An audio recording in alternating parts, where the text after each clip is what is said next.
What's going on, guys? It's been a couple of years.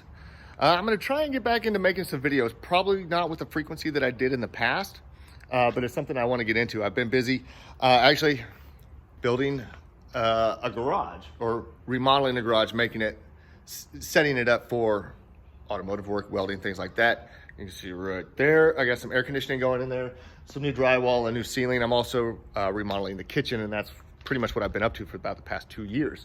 Where I left you last time is actually Grandma's car right there. It's under the cover. Oh, and I'll show you. I still have the old red truck over there. And then this right here, I shared this on Instagram, but this is the new one that I got, okay? I got to do a little bit of work on this. I'm going to show you guys this truck. There's another one that you may have seen on Instagram, the blue ranch truck. I'll show you guys that one. But on this green flatbed, I got to do some work before I can drive it. So let me flip the camera around. I'll do a very brief description of the truck, and then we'll get into the work. So this is the newest project. Just picked it up 3 weeks ago, something like that. 1984 K30. This is the four-wheel drive chassis cab. Used to be a tow truck. Then I got the flatbed. It is a big block truck, automatic transmission. I bought this from a gentleman named Garrett out in California. I will throw his Instagram handle across the screen there.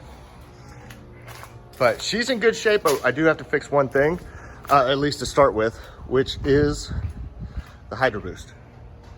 The HYDROBOOST there is leaking. If you're not familiar with HYDROBOOST, it uses hydraulic pressure created by the power steering pump.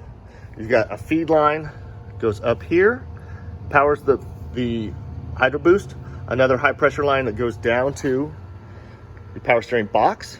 And then there are two return lines. There's one down here off of the box. There's another one here off of the HYDROBOOST. This is leaking. And probably 20 years ago, maybe a little bit more, I learned the hard way that if you get power steering fluid hot enough, it is flammable. So the last thing I want to do is burn down my newest toy. So we're going to swap out this HYDROBOOST setup. I believe the master cylinder is fine. We'll head down that road later if we need to replace that. But for now, we're just doing the HYDROBOOST. I've got the new one right over there on the table. Let's just get to it. Right under here, let me get my hand out of the way. Right there, you can see her, she's leaking. And she's leaking right down there. Not quite on the exhaust manifold, but down on the exhaust pipe. You're not gonna see it well, but down there on the exhaust pipe, very close to the collector for the manifold. So it is very, very hot down there. And like I said, I don't want to burn down my project.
guys, I'm sorry I didn't have the camera rolling when I initially broke this nut loose. This is the new one. This isn't the original one, and this is the new nut that comes with a reman, is what it is.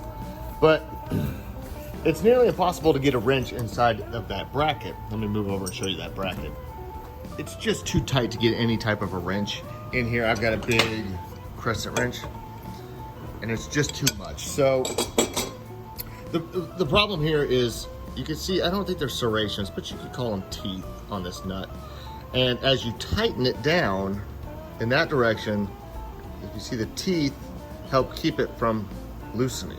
So it's just a really, really tight nut. And in actuality, it wasn't all that tight. It just took a little bump with the chisel, and it came loose. Now, I did soak it with some WD first for probably an hour, but it came loose pretty quick. There is a wrench or a socket. This is a spindle nut socket that I was playing with. This won't work, but there is a socket if you get on eBay or something like that that you can buy. It's expensive, but you're probably only gonna do this maybe once. So if you have a chisel or your friend has a chisel, use the chisel.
Alright guys, we're done with the HYDROBOOST replacement. It went in pretty well. The hardest part was getting that nut off the back, which I showed you. If you want to buy a tool off of eBay to get that off, then go ahead and do that. You'll need to buy that obviously before you get into this project. Otherwise, the air chisel, it knocked it out really quickly. I was kind of surprised. But you do put chisel marks in the nut. I have a feeling I'm not going to be replacing this HYDROBOOST unit in the near future, so I'm really not worried about it. I haven't noticed any leaks yet around the HYDROBOOST itself. I did check. I think one of my high pressure lines is leaking, and that'll need to be addressed very shortly. It's not a fast leak. It's just a drip. So, but it will need to be addressed. Other than that, the brakes feel great. They are different. It is better. It is firmer. It's almost like the difference between a properly bled brake system and a brake system that has air in it. So it's spongy versus firm. It's definitely better. I'll throw up a picture here. I'm pretty certain that somebody actually put automatic transmission fluid into the reservoir. The picture I've got, it's got the fluid in there has a red tinge to it. I don't know why. The only thing I can think of is ATF. And I don't know why anybody would put it in there unless you were on a road trip and that's all you had on hand and it was kind of a pinch situation. But I would hope that somebody would drain that out as soon as they could and fix it. Doesn't matter, everything's I drained out as much as I could and topped it off with fresh power steering fluid, so I think everything should be okay. And that's about it. As you can hear, we got some more work. I don't know, maybe you can't hear the exhaust leak. I think it's driver's side exhaust manifold. But burned off all the power steering fluid that was on the exhaust, so I think we're free from any fire danger, at least from this problem. And that's it. So I appreciate you guys watching, and I'll catch you on the next one. Thanks again.